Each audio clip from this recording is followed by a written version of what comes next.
Hello and welcome to the Second Tier Podcast. I'm Ryan Dilks and I'm joined by the Dwayne Johnson to my rock.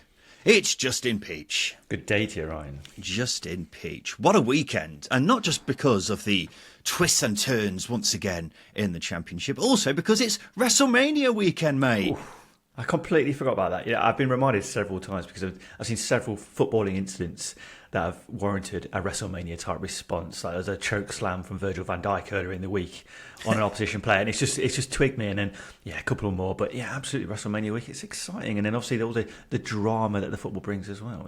It's made to measure. It absolutely is, and I haven't seen any of WrestleMania yet. I'm looking forward to watching it later on this afternoon. But yes, it's just been my excitement levels for the weekend have just been incredible. Because I'll tell you what, some of the action in the Championship this weekend, some of the twists and turns, it's a league that just doesn't stop giving, does it? So with that being said, welcome to the number one Championship podcast, the Second Tier. Thank you for joining us wherever you are. Yeah, some interesting results this week, and it's got to be said at the top and bottom of the table. So we're going to go through all of them very shortly. Of course, the East Anglian derby and Norwich's hoodoo continuing over Ipswich, but also Leeds losing as well. Leicester going back top of the table. We'll go through all of that. Also talk about the playoff race and the relegation battle, and finish off with the polls and Simon Grayson's Hateful Eight right at the end of the show. So in the East Anglian derby, Norwich's hoodoo over Ipswich continued. They beat their big rivals 1-0 thanks to a free kick from Marcelino Nunes. 3-word reviews here from Norwich fans. Tance says pride of Anglia. Shell says it's happened again. Lots of people saying 15 years unbeaten. And James says East Anglia owners. These are the Ipswich fans' response. Stuart's Glove says didn't show up. Suffolk Lad says we move on. 15 years since Ipswich last won in this fixture, and I tell you what, Justin, it would be difficult to argue that they deserved anything from this game, wouldn't it? Yeah, absolutely. I thought Ipswich were quite poor. Looked a little bit jaded, a little bit tactically not quite on it. It felt like David Wagner did the better job. The Norwich man did the better job in terms of tactically setting up for the derby. And you're absolutely right. Yeah, 15 years is going to stretch even longer. And obviously, if one of these sides go up, it's going to be even longer. So the time ticks on. But as far as derbies go, maybe a little bit underwhelming. I was expecting a 3-3 draw and 6-7 yellow cards, but we got a 1-0 win and 1 yellow card.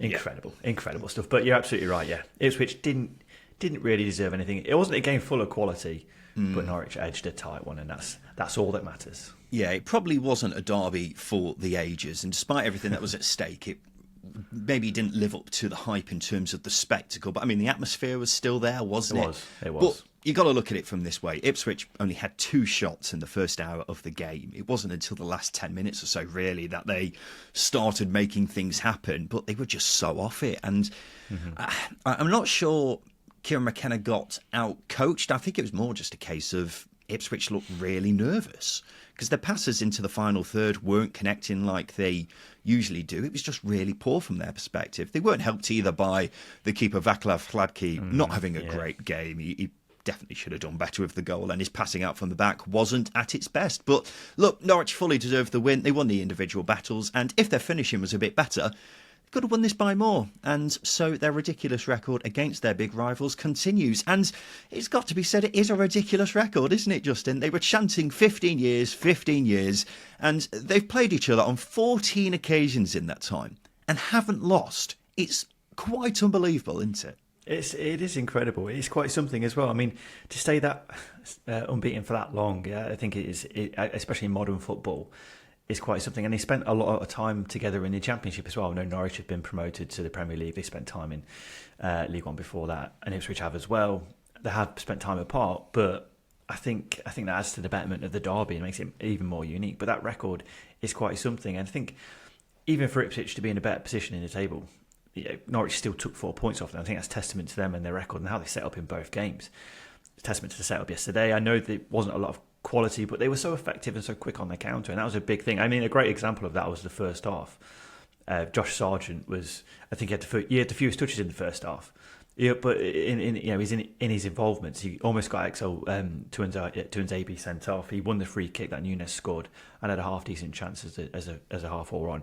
it's just about winning those small margins in derbies, and that's what Norwich have done in this game. And as you say, it just stretches that ridiculous record even longer. It'll be 16 years next year, right? Well, it depends if they play each other in the playoffs, doesn't it? That's the only thing that may potentially stop it. Yeah, may potentially stop it from being 16 years. But I mean, if they're in the same league next season, then it will still be 15 years as well. But you know, the unfortunate fact here is that they are Ipswich's bogey team, aren't they? Unfortunate from an Ipswich perspective. I mean, every club seems to have a bogey team. Ipswich are in the unfortunate position where theirs is their big rivals. Yeah.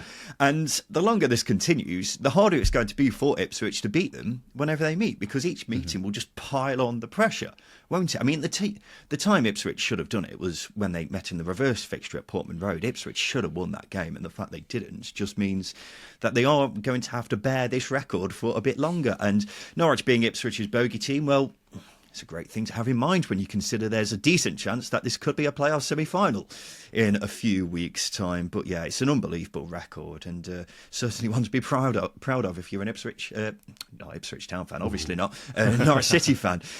So another loss for Ipswich in the East Anglian derby. How much could this result affect Ipswich's promotion aspirations, Justin? Because they were unfortunate that Leeds, well, not unfortunate, they were fortunate that Leeds also lost, which we'll talk about shortly. But do you think losing to Norwich may have a knock-on effect?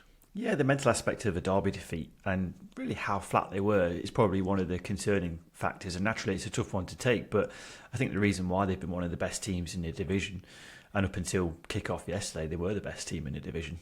They were top of the league. But yeah, the reason why they're so good is because of their habit of bouncing back. It's effective. So the only way to judge that is how they go into that next game.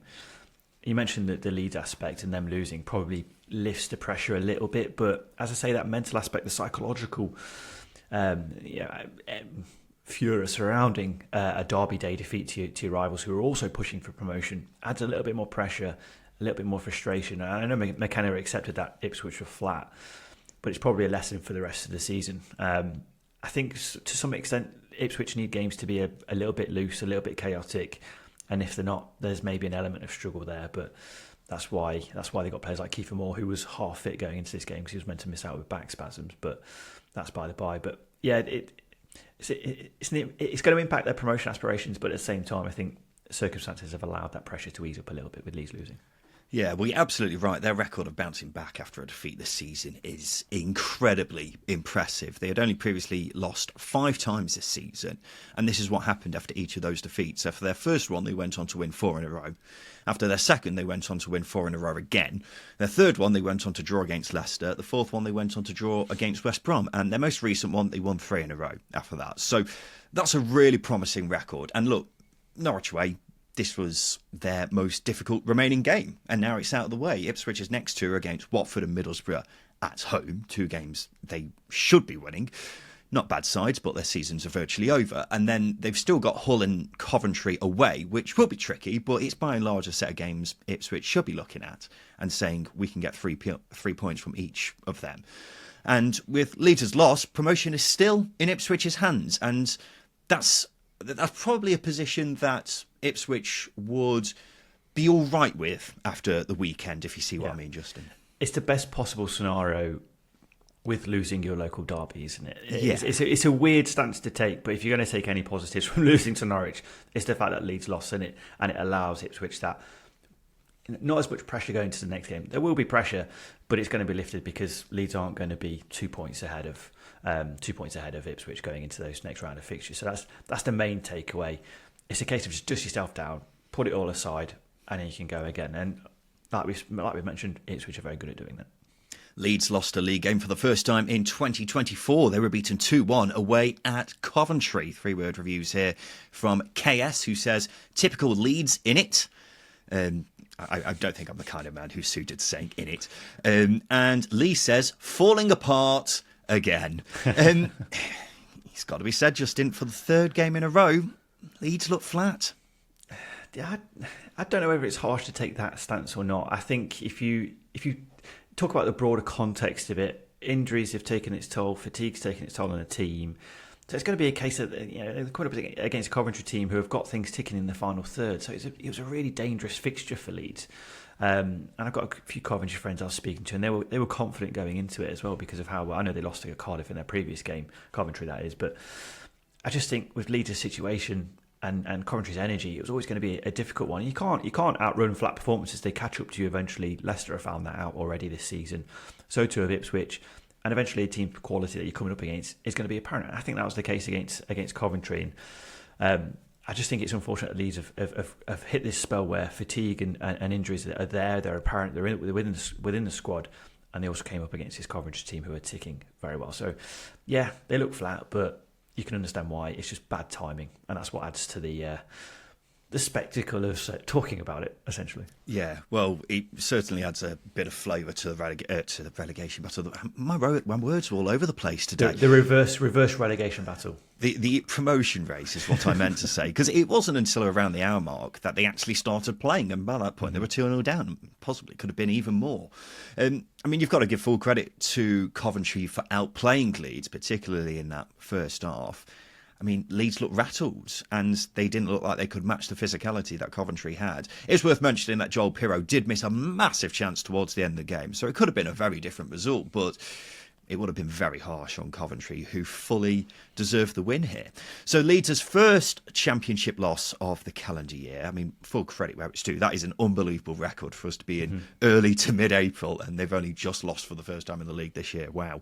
But it's undeniably been a tricky start to the business end of the season, hasn't it, Justin? They were lucky to escape with a point against Watford. They got the win against Hull, but were helped by a clumsy late penalty, and have now lost here.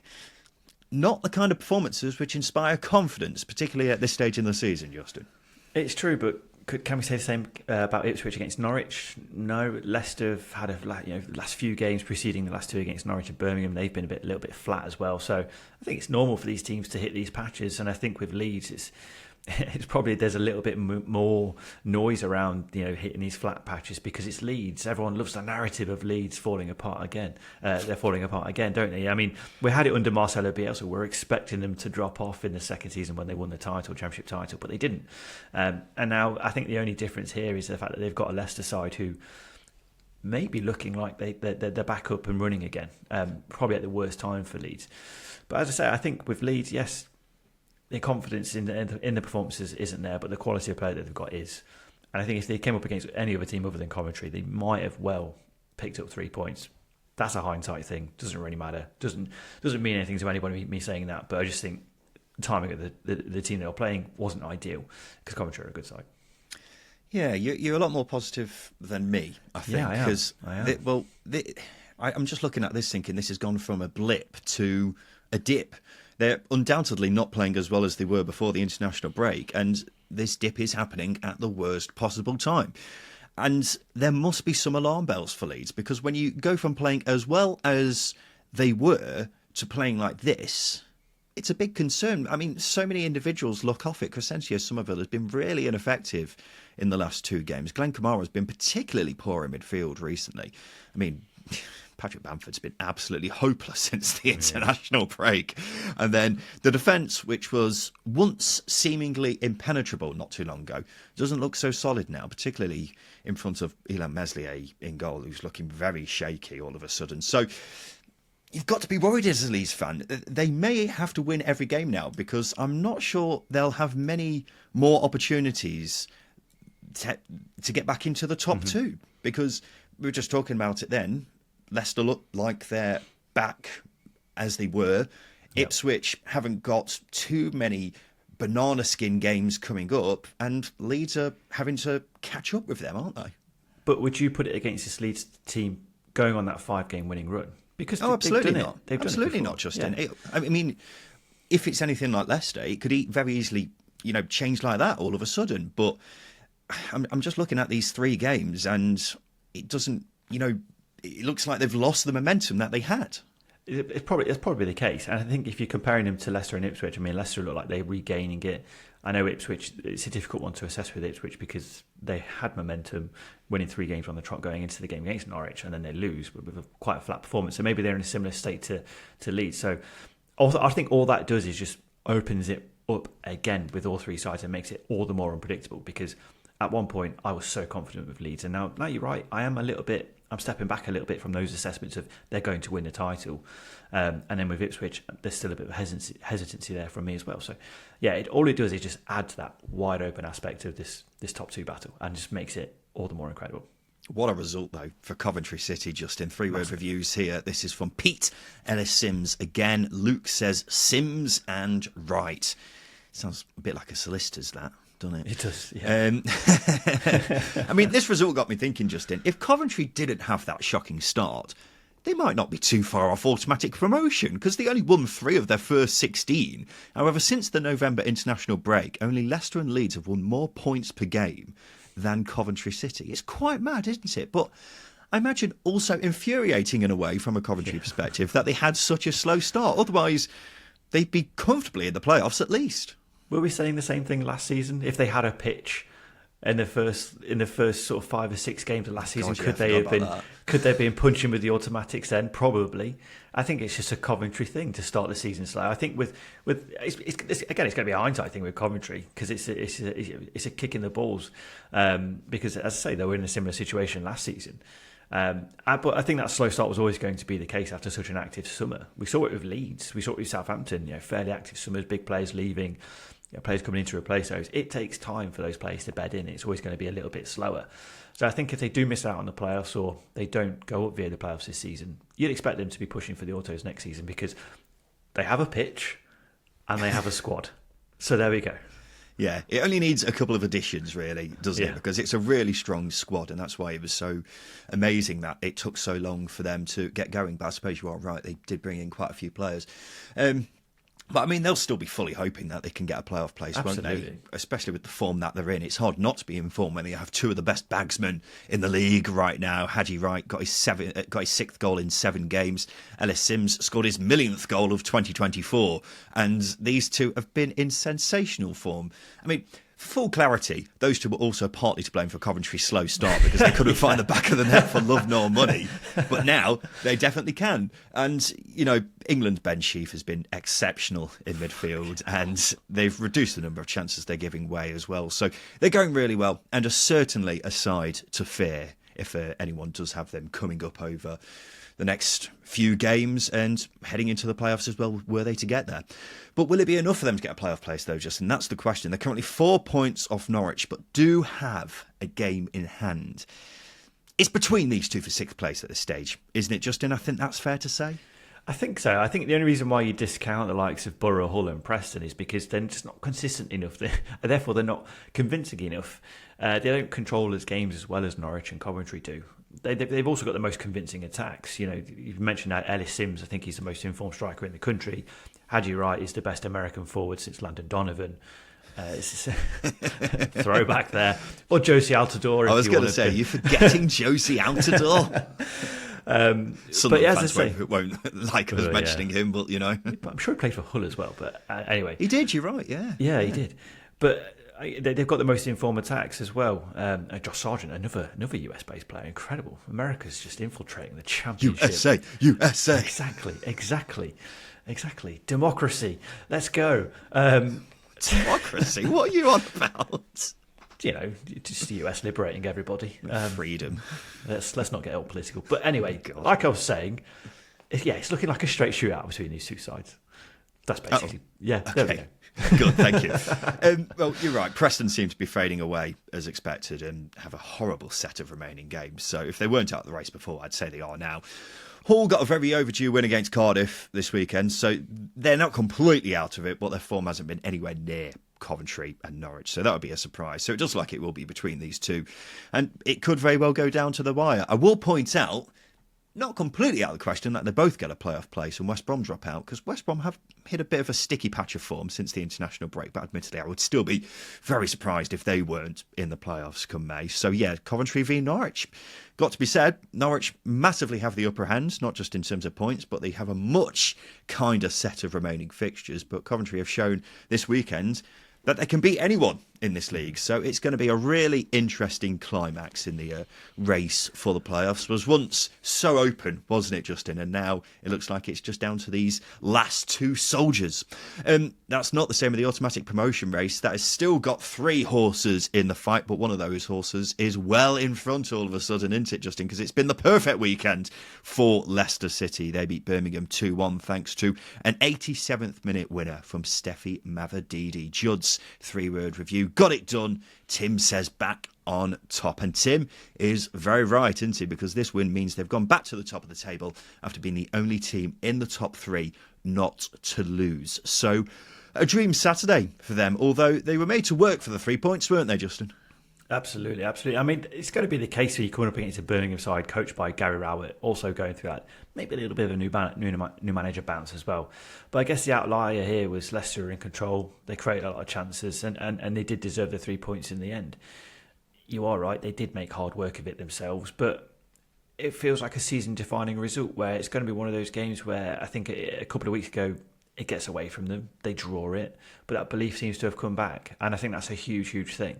I think you've only got to look at Enzo Maresca's reactions to the last two goals that Leicester have scored at home. They've been massive, and you can just feel the relief coming from him, which is why a man of his age is sprinting down touchlines.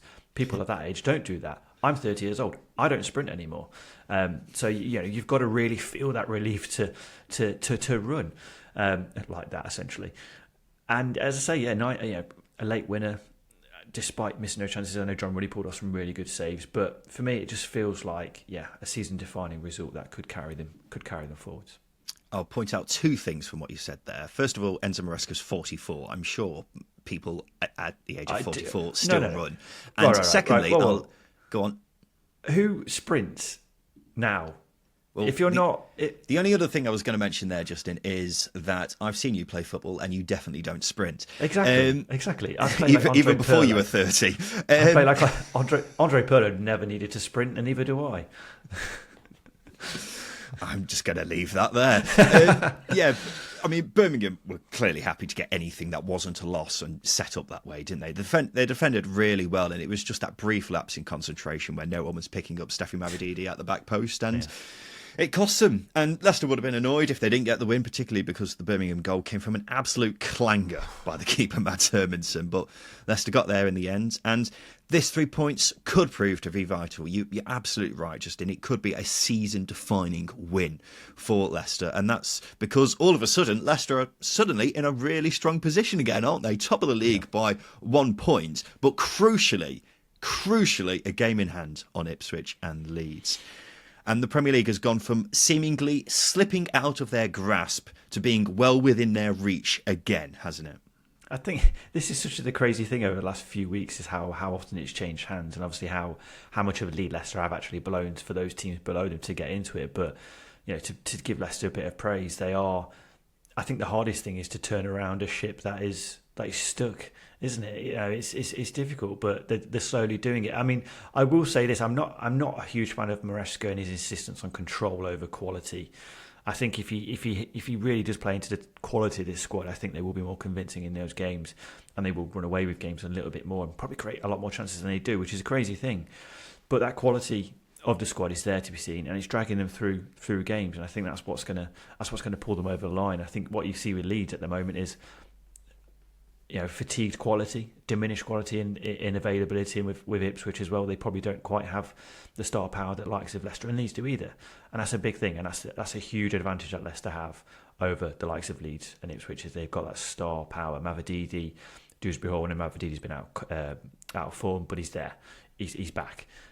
Dewsbury Hall, etc. A lot of players who can carry this Leicester side through and have done it throughout the season. Yeah, well, I'm not sure how they've just clicked all of a sudden. It's quite remarkable, really, because after the loss to Bristol City back on Good Friday, you'd have probably said Ipswich and Leeds were now the favourites to go up, and then Leicester looked really nervy early on against Norwich on Easter Monday and conceded. But from that point on, they just seem to have transformed back into the Leicester of old. I'm not really sure why or how it's happened, but it's very impressive. And I can almost guarantee that if it was the Leicester of 2 or 3 weeks ago playing against Gary Rowett's Birmingham, they wouldn't have won that match. They probably would have just accepted that this was going to be another missed opportunity for them. So the mentality switch has been incredible, and I feel like you may be being a bit harsh to Enzo Maresca, Justin, because I think he deserves so much credit for switching that mentality and getting them back to playing as well as they can do. I mean, he had plenty of people questioning him as a manager after their big dip in form, so to turn it around so quickly is amazing. And we're now in a position again, Justin, where if Leicester didn't get promoted from here, it would be a massive, massive balls up. But you know what? They're in a really, really good position, aren't they? So looks like it's Leicester's to lose at this stage, but yeah, we'll wait and see, shall we? Birmingham can take a lot of credit for that performance, though, can't they, Justin, against Leicester? They were really resolute against one of the best teams in the league, if not the best. Despite that, though, this has pretty much been their nightmare weekend. I say that because they lost, and the three teams who were immediately below them heading into this weekend all won, and it's meant Birmingham have dropped into the bottom three of the Championship for the first time this season, and the first time since February 2021. So a bit of a strange one, a bit of a bittersweet weekend, really. Hypothetically, a good weekend in the way that they nearly got a point against top of the league. Factually, though, a bad weekend. Absolutely. A team that's been perennially fighting relegation for the past 10 years has only been in the relegation zone once in the last 3 years. Absolutely blows my mind. Yeah, that's an incredible statistic. So kudos to you for finding that one out. But yeah, it was a disaster. It was a disaster. And I think if you are up against a Kosh for as long as Birmingham were against Leicester side and conceding a lot of chances, there's going to be an element of, well, it's got to come at some point. So yeah, I think that's the frustrating thing. And obviously with Huddersfield winning, Plymouth winning, Sheffield Wednesday winning, it makes it really uncomfortable. But like I said, I think this Birmingham side's got a lot of quality in it. But unfortunately, we haven't seen it since John Eustace has left the club, and we'll keep saying it and over and again. But unfortunately, I just think confidence is that low at the minute. It's really hard to see them putting together a run of results. Like Stoke have done it. Stoke have done it. Millwall have done it previously. I know they've dropped back into it, but Birmingham are yet to do it, which is the crazy thing. You don't sound too confident then about Birmingham's chances, Justin. I would say I'm still fairly confident they'll be all right, but you don't sound as confident as me. No, I'm not, because I think I've been waiting for it to click at some point, because we've been saying over and over again how good their squad is. Their squad's mid-table. It absolutely is. But for whatever reason, the reason's very obvious as to why the confidence is as low as it is. A certain Wayne Rooney has diminished the football club the playing squad of its confidence, which is crazy because I think the ownership has done a lot of really good work off the pitch. But on the pitch, it's been diabolical. And unfortunately, you can only point the finger at one man for that. And you've had Tony Mowbray, Mark Venus and Gary Rowett sweeping up an almighty mess left behind by England's greatest ever goal scorer, which is an absolutely outstanding headline to throw out there. But the reason why I'm so diminished of confidence with Birmingham is because we're waiting for it to click, and it hasn't done that. It just hasn't done it, and that's the worrying thing. It's not done it since John Eustace has left. It's a massive, massive concern. When will it happen? Well, that is the question. When will it happen? I mean, the reason I say I'm fairly confident Birmingham will be all right is because when I look at the teams down there, Birmingham are probably the last side I would want to face out of the teams in the relegation battle. They just, I would say they've got a lot more metal about them now under Rowett, and that should develop into results. I mean, just flicking through some of the remaining games of the teams down there, Birmingham probably have a better set than most. They've got Cardiff at home in midweek. They don't have anything to play for now, and they're out of form.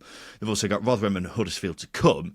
They still have to play both Coventry and Norwich, but that is at home. So I would say that's an encouraging set of games to go. But you are right, Justin. It's a lot easier said than done getting results from those games.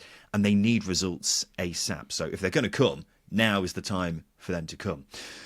We'll quickly touch on Southampton, Justin. If their automatic promotion hopes weren't over before, they are now. It's after they drew 0-0 with Blackburn. I mean, a cracking result to Blackburn. Fair play to them. They are proving to be a team who's really hard to beat and seem to be getting further and further away from the relegation battle. So fair play to them. But it is just one win in 3 now in their last 9 league games for Southampton. Seeing a lot of frustration being aimed at Russell Martin from Southampton fans, Justin. What do you think? It's interesting. Before I get onto that, I just want to touch on the ironic statement of saying Blackburn have become hard to beat and are picking up points, given that the man in charge of them was in charge of Birmingham, who need exactly that thing now, which is interesting. But with Russell Martin and the frustration being aimed at him, look, Russell Martin plays a certain way. It's never going to it's never going to breed a massive success of results because he has had habits, or not habits, sorry. There have been periods in his form as Swansea manager where Swansea dropped off. And then he sort of shuts up shop. They become harder to break down, harder to beat. And that's what's sort of, Southampton's having to go through at the moment because they've been conceding some sloppy goals, silly goals. And I understand that, but I think Southampton are a bit not as far along the process as the likes of Leeds and Leicester are. So it's quite easy to compare them because financially they're up there with them. But when you're comparing them to Leeds and Leicester, they are nowhere near those two sides in terms of their journeys. I think Russell Martin will do a very good thing with Southampton. I think he just needs a little bit more time to bed in. And we'll see what they do in the playoffs. But for me, he's got a lot of issues that need working out. Defensively, they're still going through those motions. And we saw that against Blackburn because they weren't as effective as they usually are.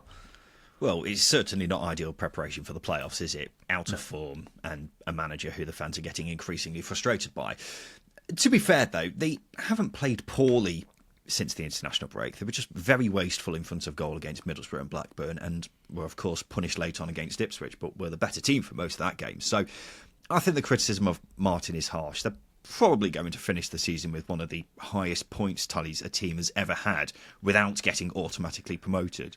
So they're not that bad. They just haven't been able to match the extraordinary standards of the top three. So I think there has to be a bit of perspective here, I think. And time will tell whether they manage to gain a bit of momentum heading into the playoffs because that's what they desperately need, isn't it? Justin, let's take a quick break. After that, we'll talk about the relegation battle in the Championship. Welcome back to the Second Tier podcast, and it's now time for us to check out how our second tier multiple with SBK got on, which included our game of the week, as well as Justin and I's two bankers from Friday. So we had Ipswich, Leicester and QPR all to win. So only my pick of Leicester to win came in.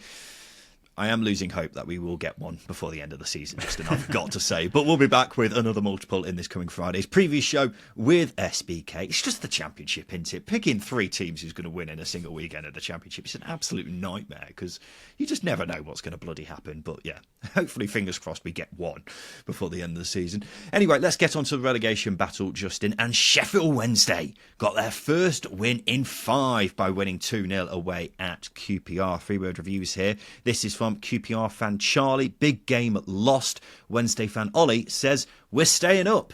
And Justin, what a gigantic result this is for Danny Rule's boys.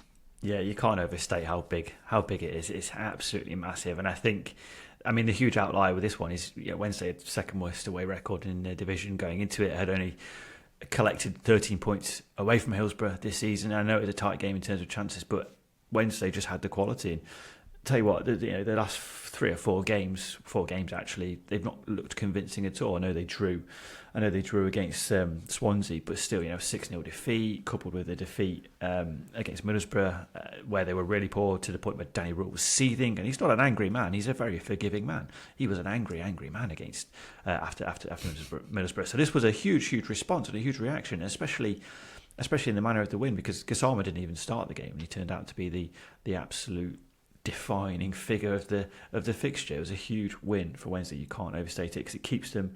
Well, I say it keeps them within touching distance. They are well within getting out of that bottom 3 now. Yeah. Well, if they didn't win, Justin, if they lost, they would have been 4 points from safety, and it would have been getting to the stage where you'd be saying, "That's your lot for Wednesday." I mean, it would have been very difficult to see them getting back from that, wouldn't it? But they do not give up, do they? Every time it looks like they might be fading, they pull themselves up from the brink. So fair play to them. They just won't accept relegation, will they? There's still a lot of work to do, of course. They've got Norwich in midweek, which is that's a really tricky game. But then you've got Stoke, and then they've got Blackburn. And this is it now for Wednesday, isn't it? We were saying on Friday that it's do or die territory now for Sheffield Wednesday. And this was a great start for that. They've done tremendously well to get to this stage, considering where they were at one point. But it will mean nothing if they don't keep pushing until the very end. But you cannot roll that out with this Wednesday team because they just do not accept death. A poor result for QPR and a pretty poor performance, actually. A wasted opportunity, you've got to say. I mean, if they won, you'd probably say that'll be it. They're definitely safe. But this result and the incredible results elsewhere means teams like QPR, Stoke and Millwall sat a bit more nervously than they were before, Justin. Yeah, I think that's a frustrating thing. Maybe I jumped too early with my shout of Marty Cifuentes as manager of the season. Maybe that's the curse. Maybe that's what's cursed it. But you are right. This was such a poor performance, and one that isn't like QPR really, because defensively they were quite weak in my opinion as well. They made some mistakes that they don't usually make, and allowed Wednesday to be the better side, which has been the big thing for them. They haven't allowed other teams to do that. So yeah, a hugely disappointing performance, and one that, again, it just makes you sweat a little bit more if you're a QPR fan. It was a performance you didn't need at this point because, as I say, Wednesday, such a winnable game. No disrespect to Wednesday, such a winnable game because they're so poor away from home, but they did not turn up. Yeah, well, they were absolutely flying, weren't they? Like the hardest geezer guy who's running across Africa. Yeah. They're absolutely flying, but now they're looking over the shoulder a bit, aren't they? I mean, to be honest, QPR should be all right still. There's certainly teams down there who you would say are more likely to go down. It is a bit worrying how the only way they're getting goals right now is centre-backs scoring worldies. I mean, they've only scored 3 goals in 5 games, and they've all been scored by either Steve Cook or Jimmy Dunn. None of their strikers can find the back of the net for love nor money. So that is a worry. I would also be concerned about the remaining games. They've got Plymouth away in midweek, which, I mean, that is a massive, massive game. But then their final 4 games are all against top 10 sides. So we'll see. What they are is very defensively resilient, and that should lead to some draws at least. And that may end up being the minimum that QPR need. So, no need to hit the panic button, but still a lot of work to do, particularly shooting practice for those bloody strikers. Did you see that QPR's mascot Jude the Cat has reportedly been fired after claims he flirted with female fans on match days? The Sun says he was given multiple warnings to stop trying it on with women at games. Justin, this might be my favourite story of the season.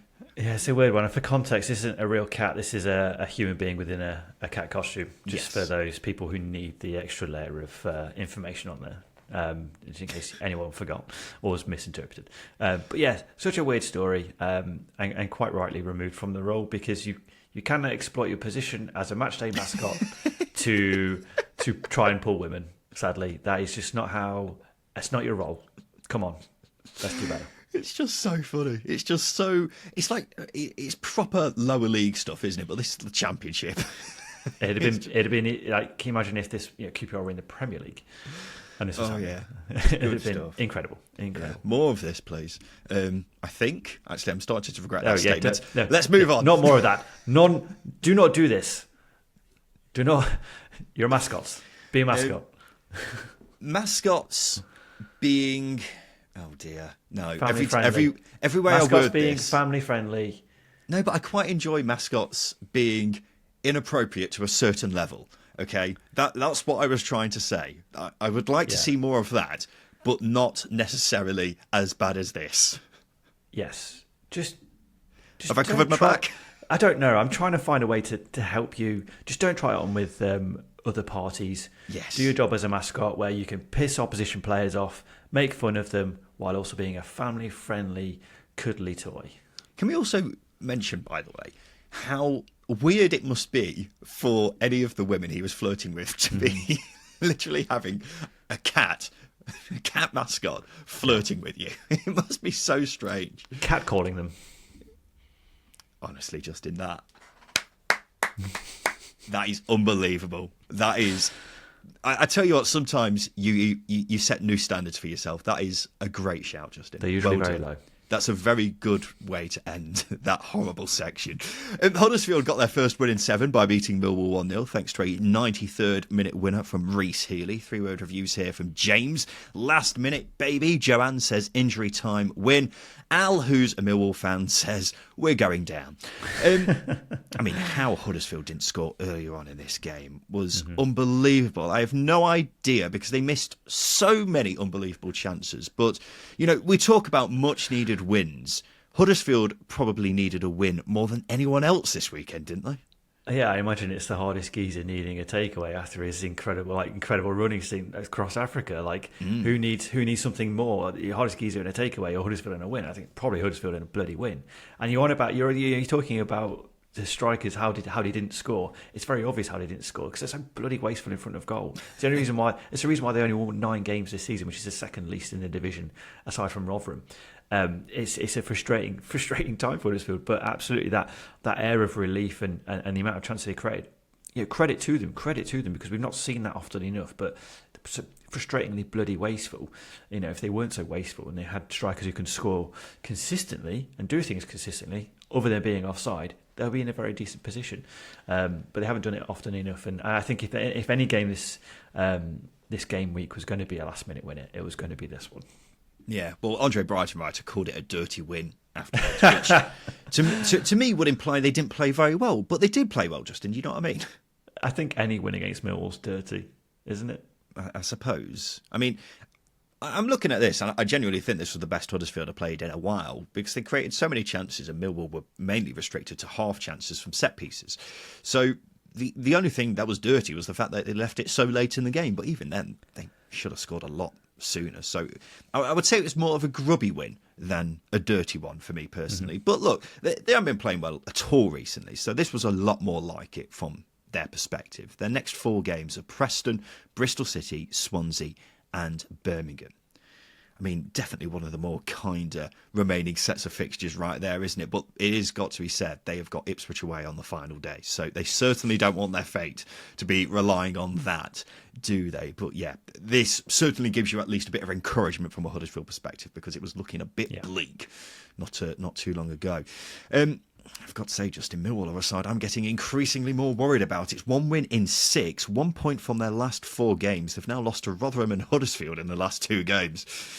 Concerning. Yeah, I think the ironic thing is the amount of, I would say, feedback we got for suggesting that Neil Harris is maybe limited as a Millwall manager from one of the clips we put out on Twitter. But I think this is a game that really showcased his limitations as a manager, because there's only so often, or so many teams you can sit deep and make it difficult to play against essentially. And Huddersfield is probably one of those teams that they're going to be comfortable and they're going to come at you. I think, as I say, it just highlights those reservations we have. Their style of play is going to work against certain teams. It's going to be those teams that want the ball. They're going to want to dominate the ball. But when a team is without, like Huddersfield, who are probably similarly comfortable in terms of pressing without the ball, it's going to go against them. It's going to highlight those issues that Harris has. So for me, 2 damaging defeats. Goals are dried up. Chances are drying up. This is not a time to drop out of form. No, it's really not. And I mean, the tide of this relegation battle is changing all the time, and it's very hard to say anything with much certainty. But Millwall and Birmingham were really the big losers of this weekend as far as the fight to stay up is concerned. And what I will say is, I look at the likes of Wednesday and Huddersfield.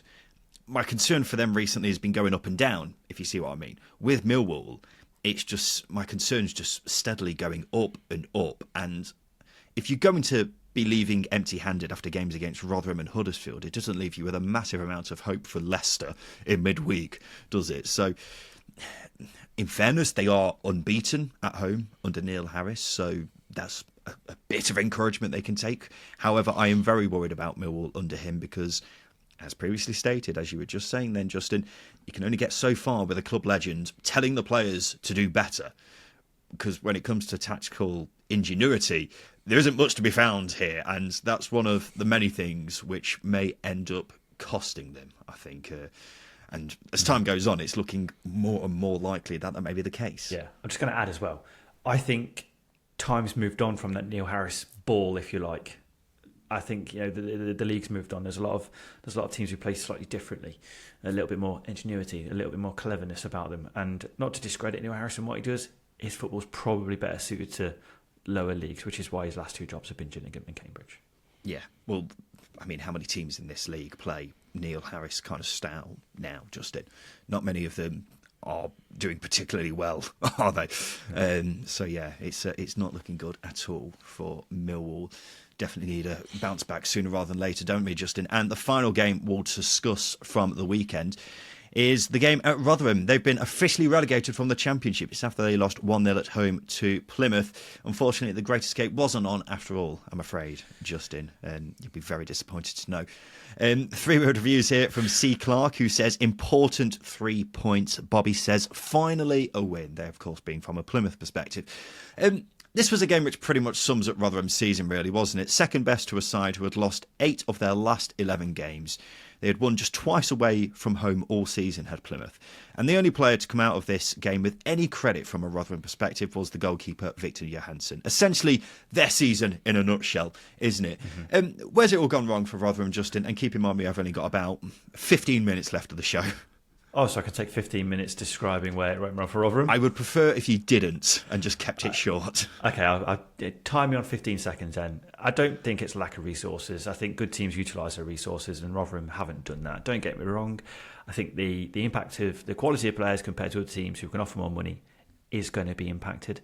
But I think signing the likes of Daniel Ayala, Cafu, Sean Morrison, Grant Hall, journeymen who are at the end of their careers, who haven't played a lot of football across 2 years, and expecting them to do a job in the Championship, frankly, it's a joke. I'm sorry, it is a joke. It doesn't matter if you're Rotherham, Cardiff, Watford, any team signing those level of players, and that amount of players who have been in that situation, who are in that situation in their careers, it's a recipe for disaster, and we've seen that.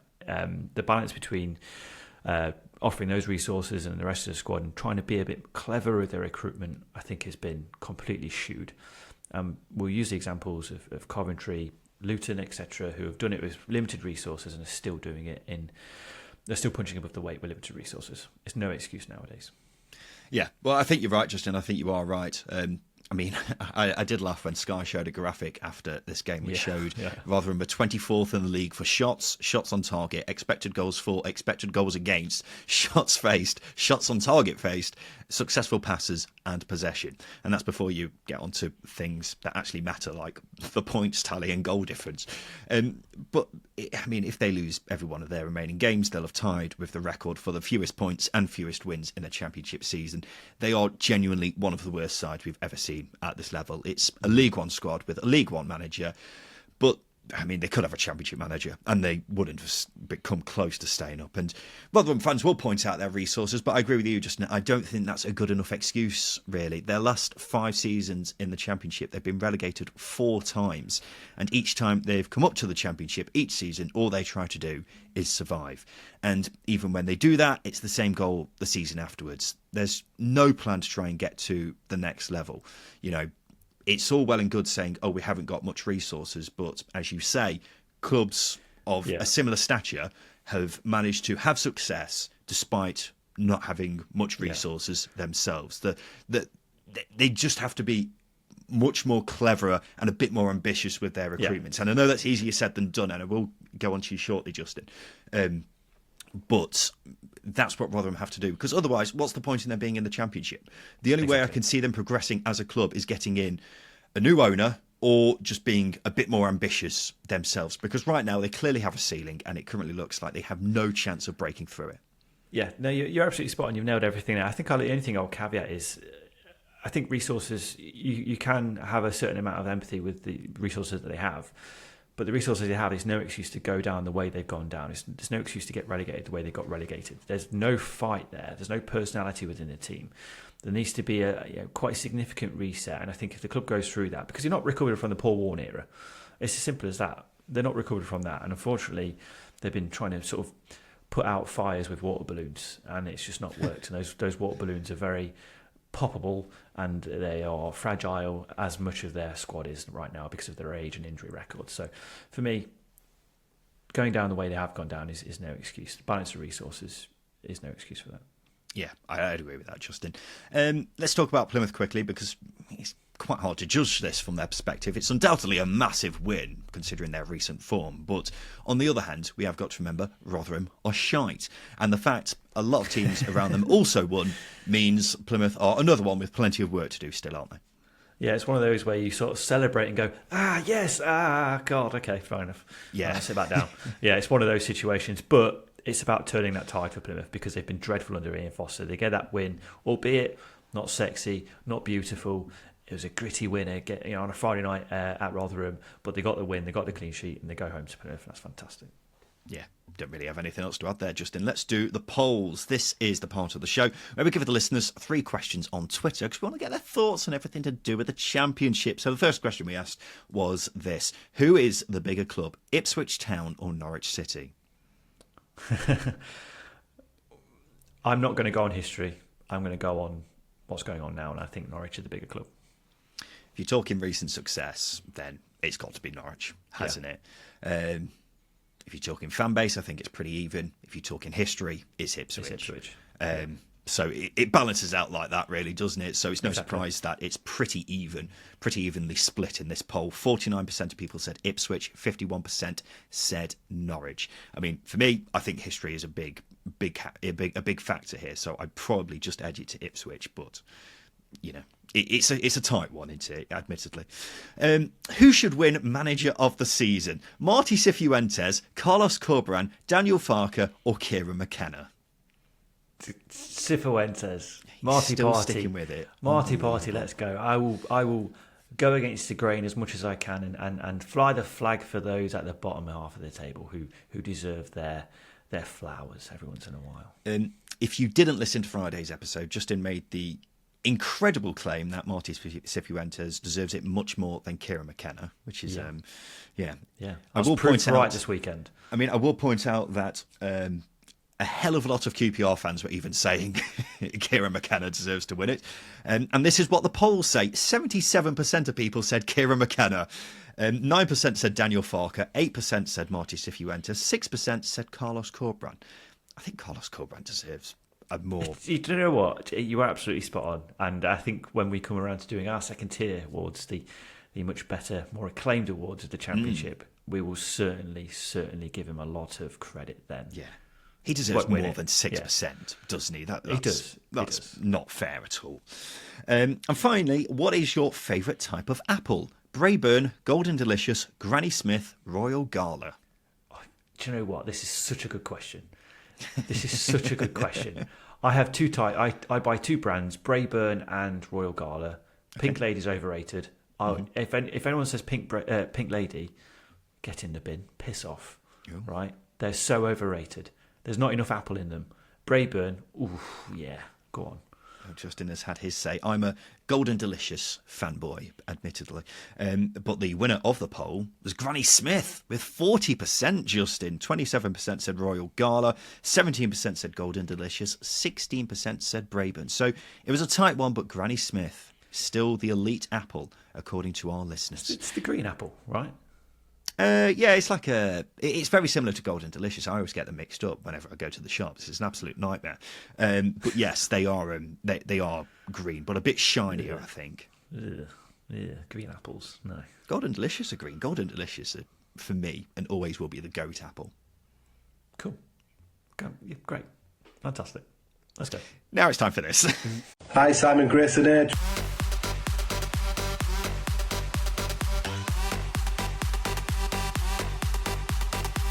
Yes, it's time for Simon Grayson's Hateful Eight. So Justin is going to ask me to name 8 of a certain subject. All I've got to do is name all 8. So, for example, if he would say, name Steve Bruce's last 8 clubs, and I would say Villa, that's 1 down. Newcastle, that's another down. But if I were then to say Weymouth, I would lose a life. So all I need to do is give all 8 answers without losing all of my lives. And you can get involved in the fun by sending in your Hateful Eights for either Justin or I to answer. Send them into secondtierpod@gmail.com, and you could get a shout out the next time we do a Hateful Eight. Who's this Hateful Eight from, Justin? This is from Neil, and it's a good one. So Ipswich failed to overturn a lead for just the 6th time yesterday.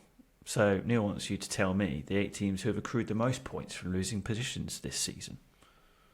Ooh, okay. It's a tasty one. So it's going to be. I'm going to give you 3 lives because I think it's a little bit difficult. It's a little bit of a guessing game, but I think there's quite a predictable pattern you can go with. No, that's fine. Okay, fine. Fine. Well, obviously I'll go Ipswich because they're definitely Tom. You're correct. Ipswich have accrued 31 points from losing positions this season, which is by far the most, significant most this season. An incredible number.